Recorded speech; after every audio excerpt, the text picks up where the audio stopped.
Thank you very much, Steve. To the inductees, to the trustees, the entire board, Lieutenant Governor, to the governors, to all the elected officials who are here tonight, and in particular, and I wanted to recognize one, not that you should, but I got dispensation from Steve Edwards, because we are here tonight in particular because of the legislation that was passed and fostered through almost 10 years ago by a particular gentleman who was responsible for making this museum a reality, and that's Assemblyman Joseph Crine. So Joseph, thank you very much, Assemblyman.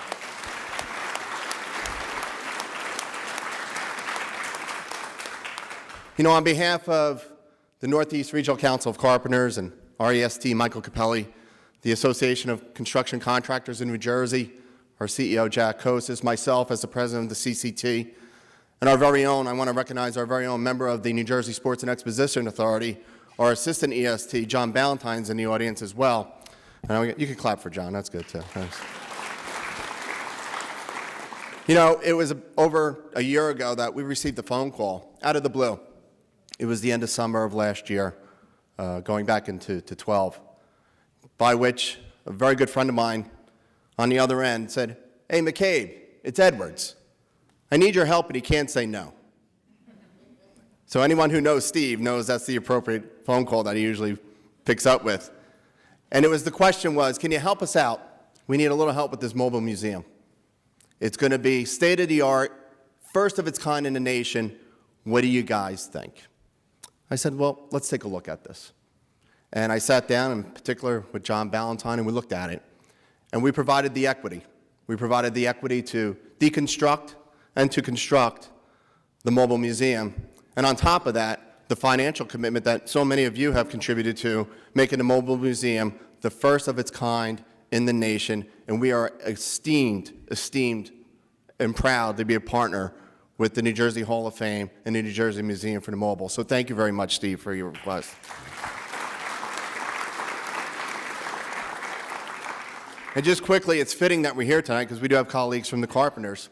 And in fact, one of our members just told me as we were up at the Ballantyne room in the house just moments ago or earlier this evening, and he told us that 25 years ago, as a carpenter, he worked on the restoration of the project. And it speaks to who we are and what we do, and that is to build. We build infrastructure, we build bridges, we build projects, but we help to build communities, and that's why it's so important that we undertook this initiative. The gentleman I'm going to introduce tonight, and I'm very humble to do so. He was recognized earlier in the evening, but you can never recognize someone of his stature enough. And I had prepared text because when I was asked by Stephen and the members of the board to introduce our next speaker, whether it be my fellow colleagues or even as late as last night, I was at my niece's birthday party. And whether it be my mother all the way down to my 12-year-old nephew and my brother-in-law and my sister, I let them know that I was going to be introducing this next speaker. And they were amazed. They were astonished that I would have this privilege.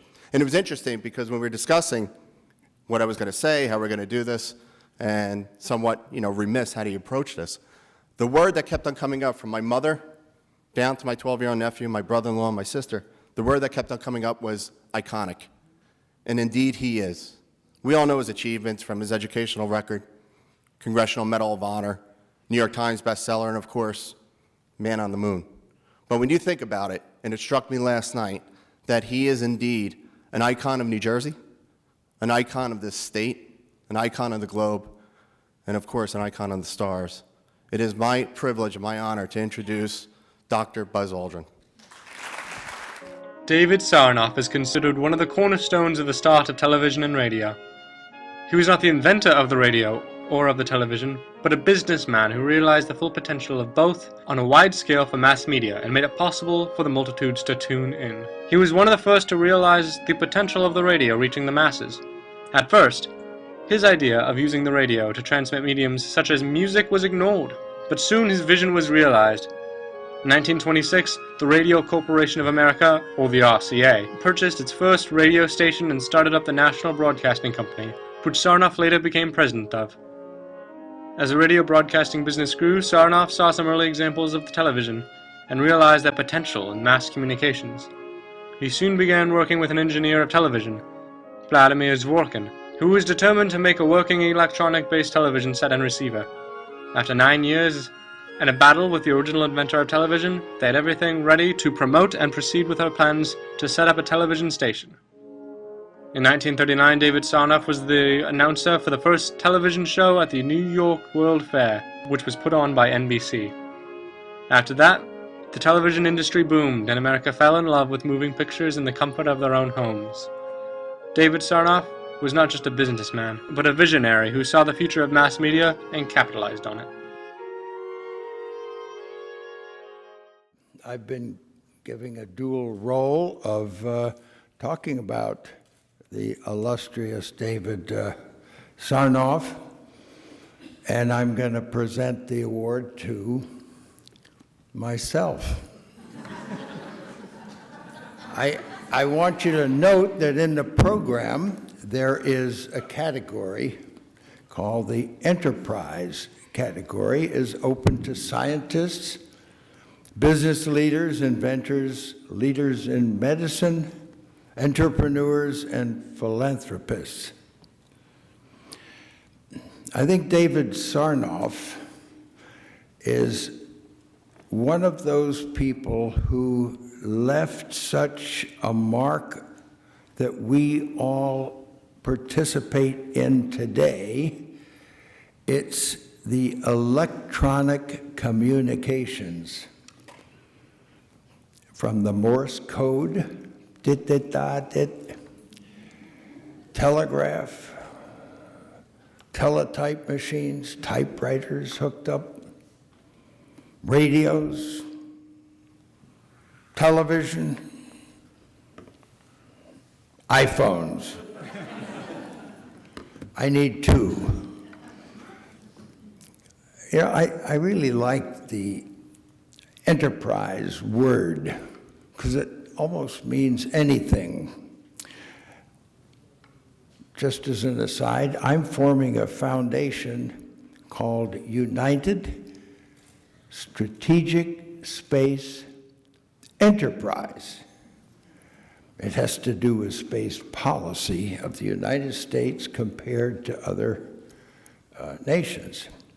But if you paid attention, you would know that the abbreviation of what I just said is USS Enterprise, to boldly go where no one's gone before.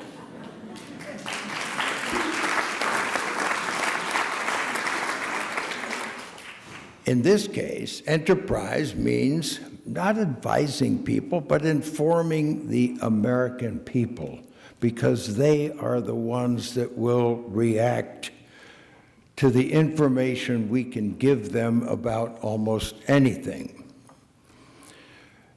There's another category at the end in their program. The historical category is dedicated to deceased New Jerseyans whose contributions to society transcend categories.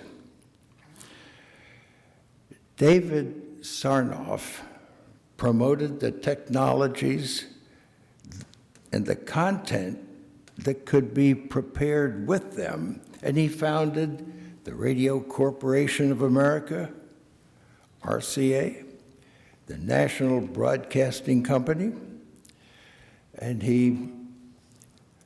we used so many of the electronic inventions and ways of communicating that he originated. And I'm happy to say that we went to the moon and came back before he died in 1970. The world will never be the same after someone of such impact that led to the Gates, to the Steve Jobs, to all the Silicon Valley, to the GPS. All of this was founded on electronic communications. A truly great American hero and a citizen of New Jersey. Thank you very much, Buzz, for giving me this